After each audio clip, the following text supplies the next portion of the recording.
Imagine your ex-boyfriend and ex-best friend, who cheated on you together, inviting you to their wedding and insisting you come, even when you say no. 3 years ago, Josh, my boyfriend of about 1.5 years, broke up with me because he had feelings for Anna, my best friend. We all hung out a lot, and they said that eventually, they developed feelings for one another. They admitted that Josh had been cheating on me, making a fool out of me, letting me believe everything was okay when it really wasn't. If they had admitted it at the time, I would have tried to be understanding and supported them, but they chose to lie. So, I cut them both off. I focused on school and found a job with a good income. Josh and Anna tried to reach out to me at first, saying they still wanted to be friends, but I blocked them.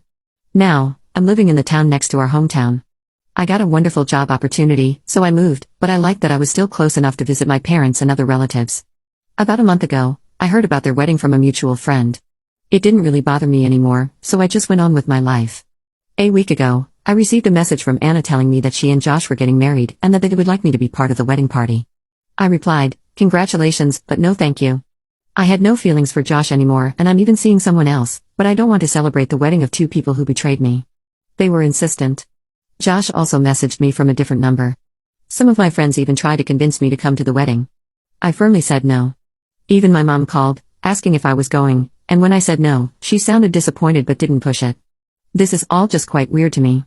Why would you want your ex-girlfriend and ex-best friend, the girl you cheated on, to be part of your wedding party? The day before yesterday, Anna's parents called me, telling me they missed me and really hoped I could go to the wedding.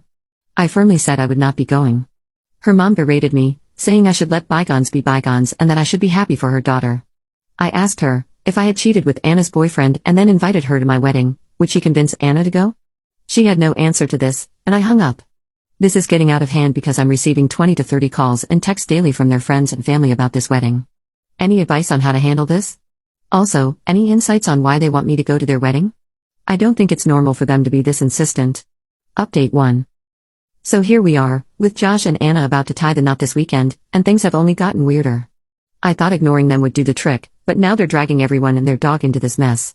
Last week, I turned off notifications after blocking a string of numbers they used to reach out. Then I started getting voicemails from unknown numbers, and even more mutuals began bombarding me with texts.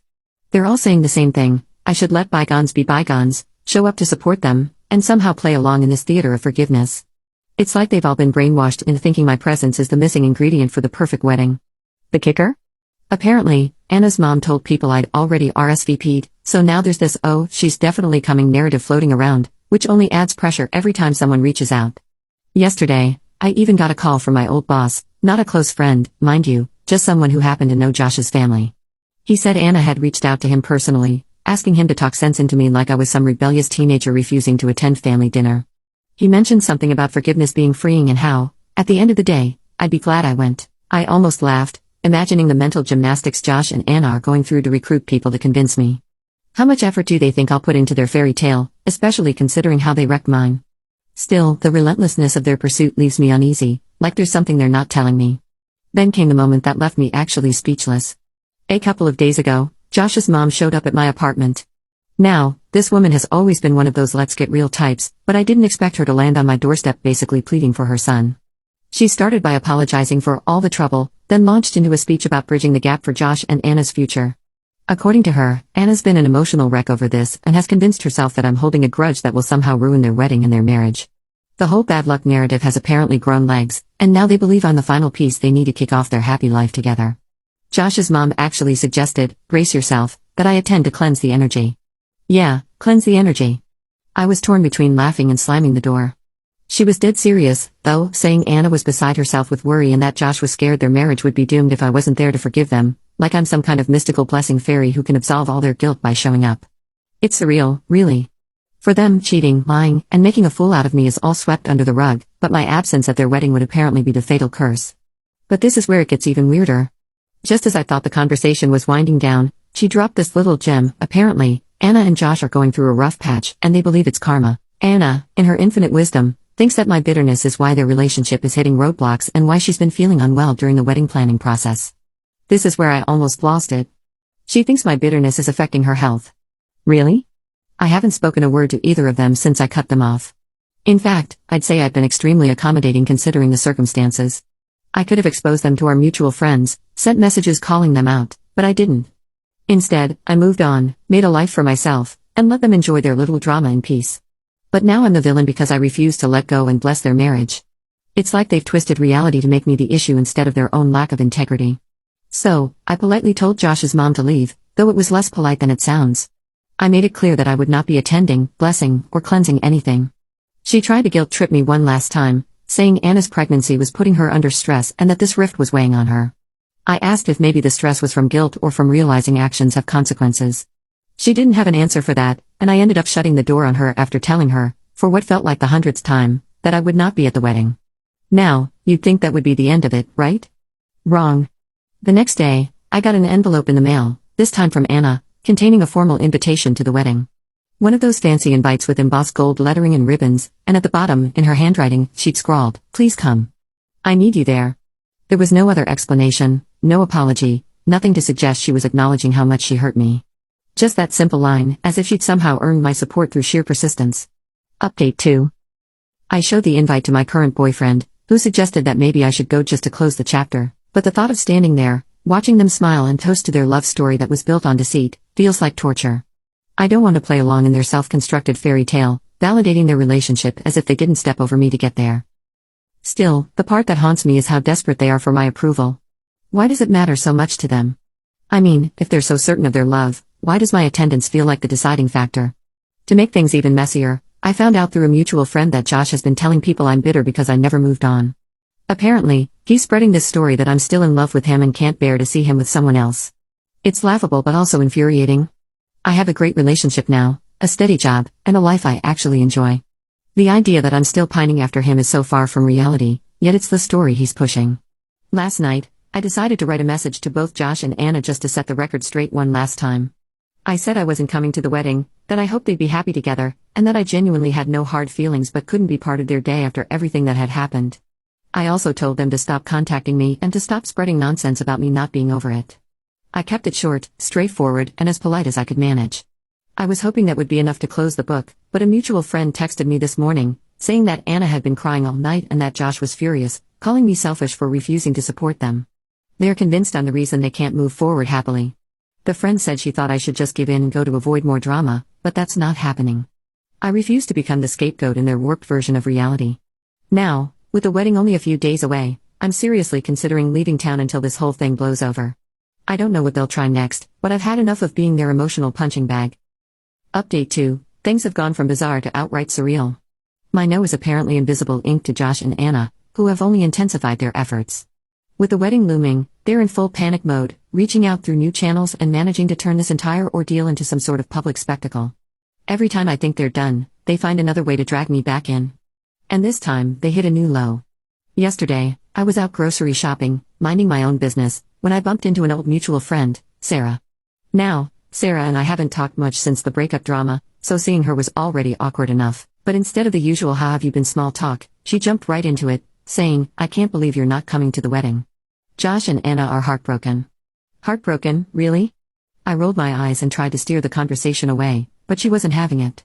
Apparently, Josh has been telling everyone that my refusal to attend is a deep wound preventing them from starting their marriage on a positive note. According to Sarah, they're now claiming that my presence was part of a promise Josh made to Anna during one of their tough times when they first got together. Supposedly, they agreed they'd only marry if I forgave them, believing it would cleanse whatever baggage they carried into their relationship. The fact that they needed me, the person they betrayed, to validate their union is peak absurdity. But there it is. They've somehow romanticized my forgiveness as the final chapter of their love story, casting me as the benevolent figure who absolves them of guilt. It's honestly laughable how self-centered this is, but to them, it's gospel. Then, this morning, I got a text from Anna's maid of honor, someone I haven't spoken to in ages. She started off with the usual "I know this is awkward," but quickly turned it into a guilt trip, telling me how Anna's been losing sleep and breaking down over my cold-hearted refusal to come. Apparently, Anna is convinced that without me there, the marriage will be cursed. The maid of honor then said something that threw me. She hinted that there was more to this whole situation than I knew and that forgiving Josh and Anna would bring things full circle in a way that would make everything make sense. So now I'm stuck wondering if there's some hidden bombshell here. Were they already dating while Josh and I were together? Or is there something else they've been hiding that they think coming clean about will earn them a happy ending? Whatever the case, I'm not about to sit down and have a heart-to-heart with these people, but the maid of honor's cryptic comments left me on edge, almost as if she was dangling some sort of mystery in front of me. It's hard not to feel like there's a shoe waiting to drop. Then, later today, my mom called in tears. She'd gotten another visit from Anna and her mom, who actually brought a pastor with them this time. They claimed he was there to mediate and help bring me peace and healing. They're really pulling out all the stops now, bringing religion and divine intervention into the picture. My mom was so taken aback that she didn't know what to say. She tried telling them again that I wasn't interested, but the pastor went into some lecture about forgiveness being the gateway to true freedom and how holding grudges weighs down the spirit. He then told my mom that it would mean so much to Josh and Anna if I could just show up and let go. After hearing this, I felt a strange mixture of anger and pity. It's almost embarrassing how much they're clinging to this fantasy that I'll walk into their wedding, wave a magic wand, and make all the betrayal disappear. What's worse is that they're clearly manipulating my mom's emotions, making her feel responsible for my actions. It's like they're not just asking for forgiveness, they're demanding it, as if I owe them closure. And as if all that wasn't bad enough, I got another package this afternoon. At first, I thought it was something I'd ordered, but when I opened it, I saw it was another gift from Joshua this time. It was a photo album filled with pictures of us all together back when we were close, with captions like the good old days and unbreakable bonds. Each photo had little notes from Josh reminiscing about memories we'd shared, making it seem like we were the best of friends. It was like he'd rewritten history to paint himself as some tragic hero who'd lost a treasured friend. I spent a good few minutes flipping through the album, feeling a mix of anger and sadness. Every smiling face in those photos felt like a lie, like a front they'd put on to mask whatever was happening behind my back. At the end of the album, there was a letter from Joshua in it. He talked about how he never meant to hurt me and how Anna's been struggling with guilt since the beginning. He claimed they both wanted to reach out to me years ago to clear the air but were afraid of how I'd react. Then he dropped the kicker. Josh wrote that they're hoping to start a family soon and that he wants his future kids to know I'm part of their family story. I almost laughed out loud. He thinks I'm just going to sweep in and play nice for his kids, as if our history was some fairy tale with a rough patch rather than a mess of betrayal. The sheer entitlement of it was staggering, like he truly believed I would sign up to be the godmother of his children, the ever-supportive friend who'd ignore the fact that he and Anna shattered my trust. It feels like I'm in some twisted movie where everyone's been cast in roles they didn't audition for, and mine is the ex-girlfriend turned moral compass sent to bless their marriage. So, I messaged him back, keeping it short and final. I told him that I appreciate the thought, but that he's completely disregarding my boundaries, and it's past time for them to accept my answer. I let him know that my decision isn't coming from a place of anger, it's from self-respect. I won't spend 1 second of my life playing a part in their guilt-soaked production. Not long after I sent that message, my phone started blowing up again. This time, it was text from a few friends who'd heard from Josh that I was refusing to make peace and holding on to the past. He even told one of them that I was still bitter and jealous over his and Anna's relationship, painting me as the unreasonable ex who's clinging to resentment. The irony is infuriating. Here they are, practically staging an intervention to force me into their wedding, and I'm the one they're framing as petty. It's almost funny how they've twisted the story to suit their needs. They've convinced themselves, and half the people around them, that I'm the problem, that my refusal to play along is somehow the reason they're facing friction in their relationship. And now I'm supposedly dooming their wedding because I refuse to stand there and bless their union. It's exhausting. Final update: honestly, I never asked to be a part of this narrative, but they're determined to make me the antagonist in their happily ever after. So, as of now, I'm planning to leave town the day before the wedding. I've already arranged for a friend to stay at my place and take care of everything while I'm gone, and I've blocked every number they've used to contact me. My parents are disappointed, but I think they're starting to realize that this is way more about Josh and Anna's egos than any true need for forgiveness. If I have to spend the rest of my life distancing myself from this circus, so be it. At least I'll have my dignity intact.